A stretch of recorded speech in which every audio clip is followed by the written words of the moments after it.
ಎಲ್ಲರಿಗೂ ನಮಸ್ಕಾರ. ಬನ್ನಿ, ಇವತ್ತು ನಾವೆಲ್ಲ ಸೇರಿ ಒಂದು ತುಂಬಾನೇ ವಿಶೇಷವಾದ ಜಾಗಕ್ಕೆ ಹೋಗಿ ಬರೋಣ. ಅದೇ ತಿರುವಣ್ಣಾಮಲೈನಲ್ಲಿರೋ ಅರುಣಾಚಲೇಶ್ವರ ದೇವಾಲಯ.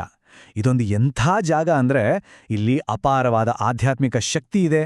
ಅಷ್ಟೇ ಅಲ್ಲ, ಇಲ್ಲಿ ಬೆಂಕಿಯನ್ನೇ ದೇವ್ರು ಅಂತ ಪೂಜೆ ಮಾಡ್ತಾರೆ. ಹಾಗಾದ್ರೆ ಯಾಕೆ ಹೀಗೆ?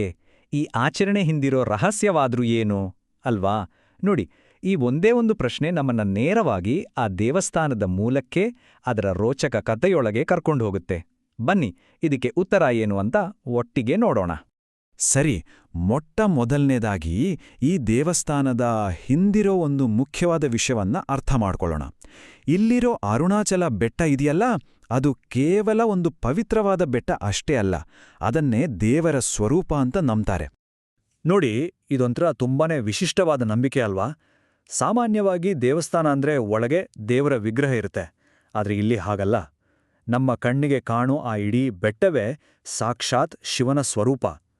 ಅಣ್ಣಾಮಲೈಯಾರಂತಾರೆ, ಅಂದ್ರೆ ತಲುಪೋಕೆ ಆಗ್ದೇ ಇರೋ ಪರ್ವತ ಅಂತ. ಆ ಹೆಸರಲ್ಲೇ ಅದರ ಮಹತ್ವ ಅಡಗಿದೆ. ಈ ಅರುಣಾಚಲ ಅನ್ನೋ ಹೆಸರಿನ ಅರ್ಥ ಕೂಡ ಅಷ್ಟೇ ಇಂಟ್ರೆಸ್ಟಿಂಗ್ ಆಗಿದೆ.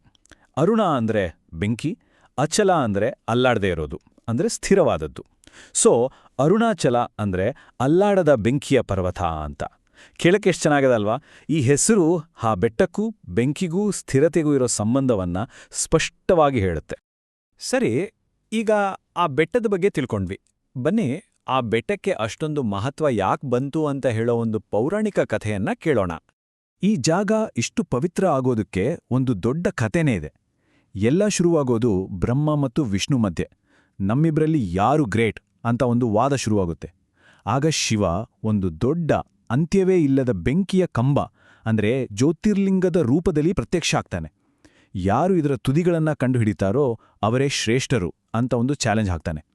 ವಿಷ್ಣು ವರಾಹದ ರೂಪ ತಗೊಂಡು ಕೆಳಗೆ ಹೋದ್ರೆ ಬ್ರಹ್ಮ ಹಂಸವಾಗಿ ಮೇಲೆ ಹಾರ್ತಾನೆ. ಪಾಪ ಇಬ್ರಿಗೂ ತುದಿ ಸಿಗೋದೇ ಇಲ್ಲ. ಆದ್ರೆ ವಿಷ್ಣು ನನಗೆ ಸಾಧ್ಯ ಆಗ್ಲಿಲ್ಲ ಅಂತ ಸತ್ಯ ಒಪ್ಕೊಳ್ತಾನೆ. ಬ್ರಹ್ಮ ಮಾತ್ರ ನಾನು ತುದಿಯನ್ನ ನೋಡಿದೆ ಅಂತ ಸುಳ್ಳು ಹೇಳ್ತಾನೆ.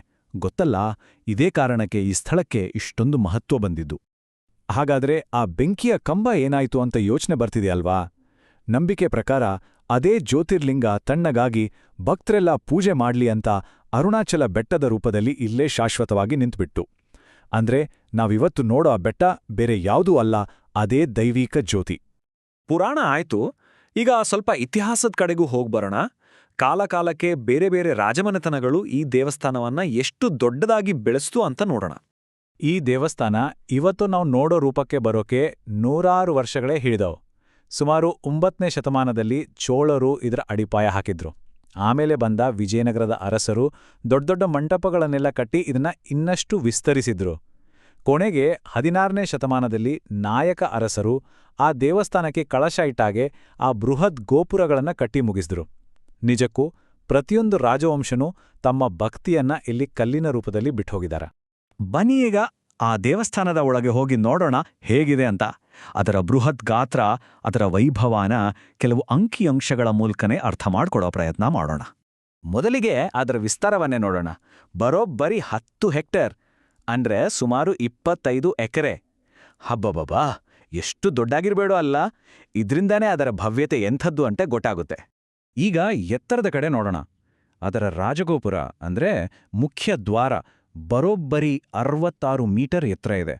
ಅಂದ್ರೆ ಒಂದು 20 ಅಂತಸ್ತಿನ ಬಿಲ್ಡಿಂಗ್ ನಿಲ್ಸಿದ್ರೆ ಹೇಗಿರುತ್ತೋ ಹಾಗೆ. ನಿಜವಾಗ್ಲೂ ಆಕಾಶಕ್ಕೆ ಮುಗಿಲೆತ್ತರಕ್ಕೆ ನಿಂತಿರೋ ಆ ಗೋಪುರವನ್ನು ನೋಡಿದ್ರೆ ಮೈ ಜುಮ್ಮನುತ್ತೆ. ಇನ್ನೂ ಒಳಗಡೆ ಬಂದರೆ ಅಲ್ಲಿ ಒಂದು 1000 ಕಂಬಗಳ ಮಂಟಪ ಇದೆ. ಒಂದಲ್ಲ, ಎರಡಲ್ಲ, ಪೂರ್ತಿ 1000 ಕಂಬಗಳು. ಇದು ವಿಜಯನಗರ ಕಾಲದ ಕಲೆ ಮತ್ತು ಅವರ ಇಂಜಿನಿಯರಿಂಗ್ ಜ್ಞಾನಕ್ಕೆ ಒಂದು ಅದ್ಭುತ ಉದಾಹರಣೆ. ಆ ಕಂಬಗಳ ಮೇಲೆ ಒಂದು ವಿಶೇಷವಾದ ಕೆತ್ತನೆಯನ್ನ ನೀವು ನೋಡಬಹುದು. ಅದಕ್ಕೆ ಯಾಳಿ ಅಂತಾರೆ. ದೇಹ ಸಿಂಹದ್ದು, ತಲೆ ಆನೆಯದು. ಇದೊಂದು ಪೌರಾಣಿಕ ಪ್ರಾಣಿ. ನೋಡಕ್ಕೆ ಕೇವಲ ಅಲಂಕಾರ ಅನ್ಸಿದ್ರೂ ಇದು ಶಕ್ತಿ ಮತ್ತು ರಕ್ಷಣೆಯ ಸಂಕೇತ ಕೂಡ ಹೌದು. ಈ ದೇವಸ್ಥಾನದ ಒಳಗೆ ಇನ್ನೊಂದು ತುಂಬಾನೇ ಪವಿತ್ರವಾದ ಜಾಗ ಇದೆ. ಅದೇ ಪಾತಾಳಲಿಂಗ. ಇದು ಒಂದು ರೀತಿಯಲ್ಲಿ ನೆಲದಡಿಯ ಗುಡಿ.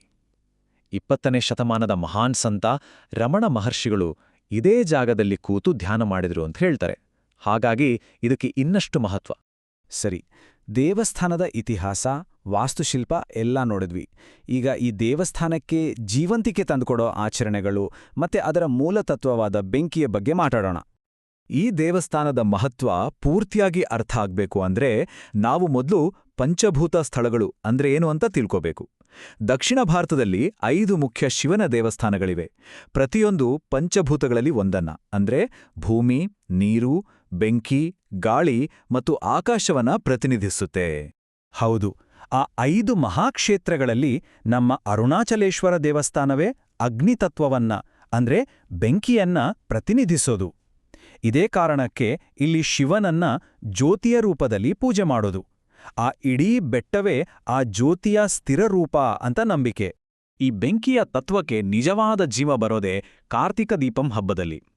ಸಾಮಾನ್ಯವಾಗಿ ನವೆಂಬರ್-ಡಿಸೆಂಬರ್ ತಿಂಗಳಲ್ಲಿ ನಡೆಯೋ ಈ ಹಬ್ಬದ ಕೊನೆಯ ದಿನ ಆ ಬೆಟ್ಟದ ತುದಿಯಲ್ಲಿ ಒಂದು ಮಹಾದೀಪವನ್ನು ಹಚ್ತಾರೆ.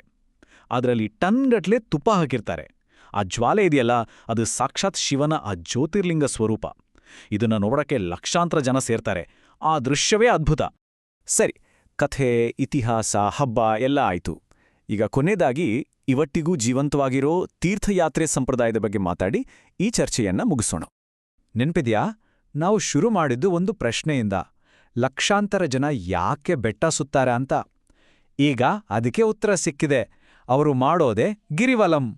ಅಂದ್ರೆ ಆ ಬೆಟ್ಟದ ಸುತ್ತ ಬರಿಗಾಲಲ್ಲಿ ಬರೋಬ್ಬರಿ 14 ಕಿಲೋಮೀಟರ್ ಪ್ರದಕ್ಷಿಣೆ ಹಾಕೋದು. ಹಾಗಾದ್ರೆ ಯಾಕೆ ಈ ಪ್ರದಕ್ಷಿಣೆ? ಯಾಕೆ ಬರಿಗಾಲಲ್ಲಿ ಅಷ್ಟು ಕಷ್ಟಪಟ್ಟು ನಡಿಬೇಕು?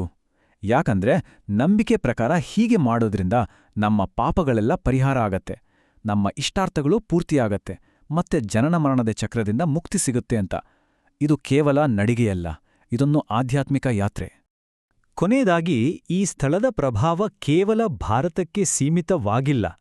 20ನೇ ಶತಮಾನದ ಮಹಾನ್ ಜ್ಞಾನಿ ರಮಣ ಮಹರ್ಷಿಗಳು ಆ ಬೆಟ್ಟವನ್ನೇ ತಮ್ಮ ಗುರು ಅಂತ ಭಾವಿಸಿದ್ರು.